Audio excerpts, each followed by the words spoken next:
जय गुरुदेव। श्री राम ने श्री वशिष्ठ जी से पूछा कि भगवान दैव किसे कहते हैं। वशिष्ठ जी ने बताया कि अवश्यम भावी शुभ अशुभ फलोन्मुख पुरुषार्थ से अथवा पौरुष द्वारा इष्ट अनिष्ट प्रिय अप्रिय जो फल का भोग है वह दैव कहलाता है। यही होनहार थी, ऐसी ही मेरी बुद्धि हो गई। मैंने ऐसा ही सोचा था। पुरुषार्थ के ऐसे भोगों को दैव कहा जाता है। पहले जन्मों में फल की उत्कट अभिलाषा से जो प्रबल प्रयत्न पुरुषार्थ किया गया था, वही इस जन्म में दैव, भाग्य अथवा प्रारब्ध, नियति आदि नामों से कहा जाता है।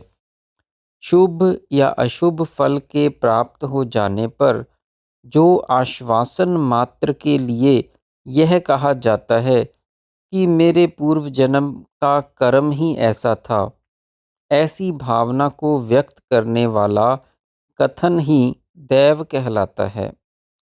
मन में पहले से ही जो वासनाएं होती हैं, वे मनुष्य से अनिवार्यतः वैसी ही कायिक वाचिक चेष्टाएं कराती है।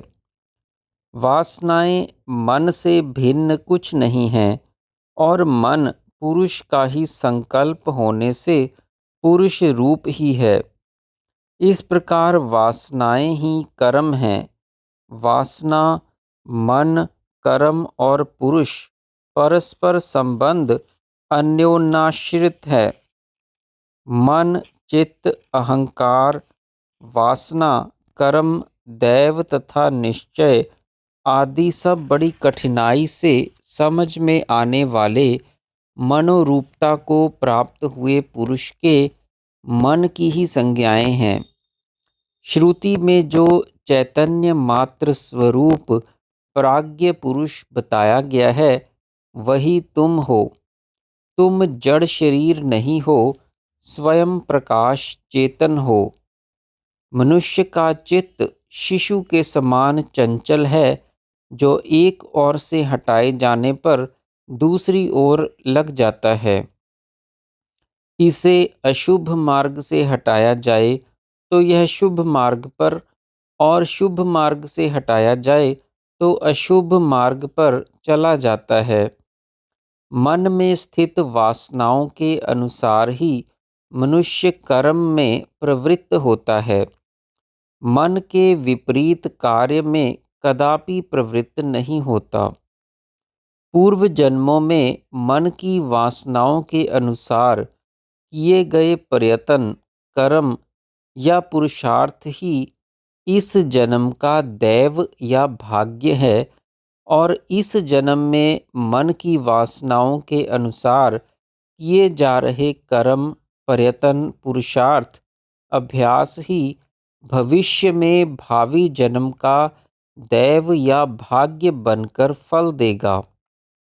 अतः प्रयत्न पूर्वक मन को अशुभ वासनाओं से दूर रखते बचाते हुए शुभ और कल्याणकारी कर्म ही करने चाहिए, क्योंकि मनुष्य जैसा जैसा शुभ अशुभ अभ्यास करता है, निश्चय ही वैसा ही बन जाता है।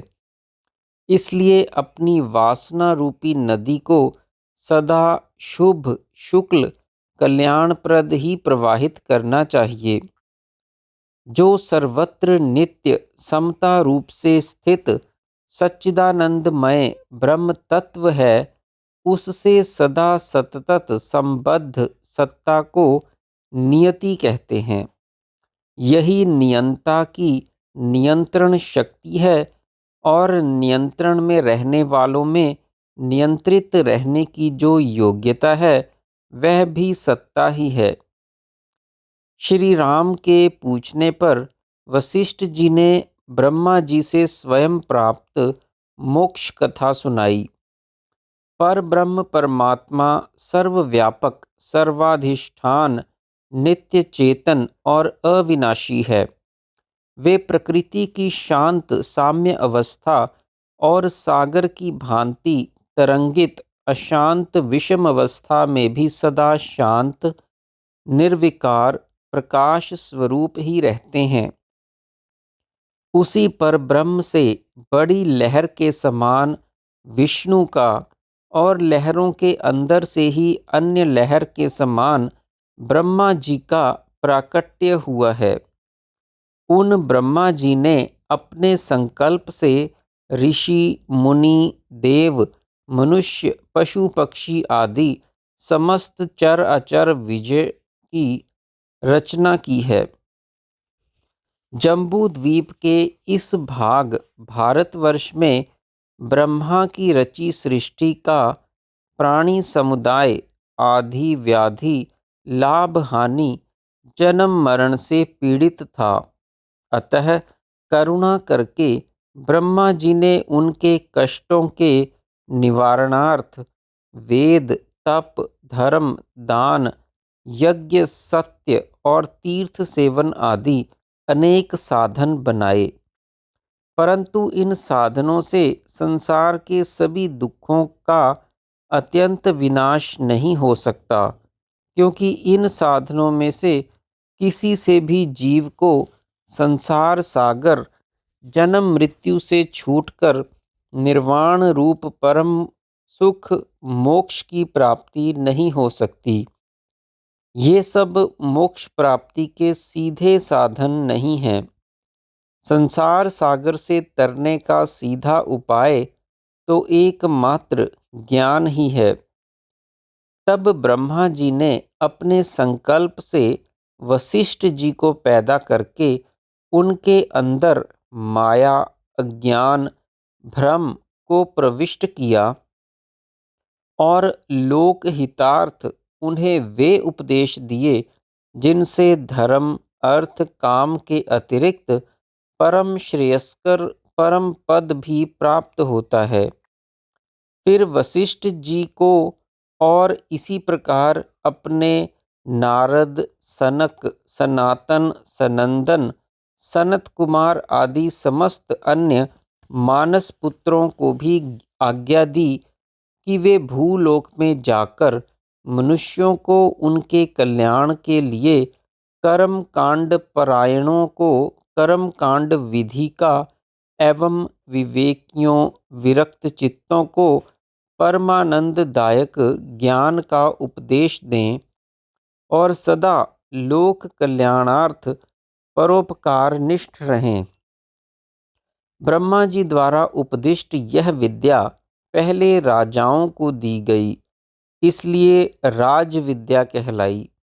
राज विद्या राजगुह्य नाम से प्रसिद्ध इस विद्या से राजा लोग अध्यात्म ज्ञान को पाकर दुख रहित परम पद को पा गए।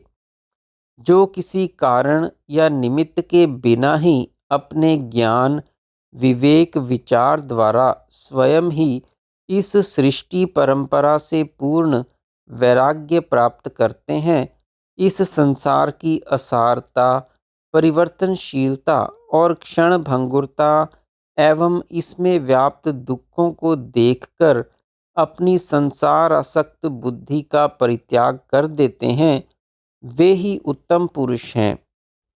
वे सांकल तोड़कर मुक्त हुए गजराज की भांति संसार बंधन को तोड़कर पर ब्रह्म को प्राप्त हो जाते हैं।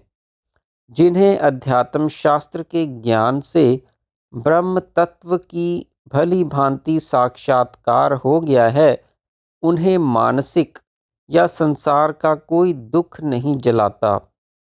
जैसे सूखे तृण को सहज ही जलाने वाली लपट वर्षा से पूरी तरह भीगे हुए तृण को नहीं जला सकती, इस संसार रूपी मरुस्थल में बहने वाली वायु मानसिक तथा शारीरिक कष्टों अर्थात आधि और व्याधि रूपी आवर्तों झंझावातों से परिपूर्ण है, परंतु स्वयं विक्षुब्ध होकर भी वह ज्ञानी पुरुष को वैसे ही प्रभावित नहीं करती जैसे प्रचंड आंधी कल्प वृक्ष का कुछ नहीं बिगाड़ सकती। जय गुरुदेव।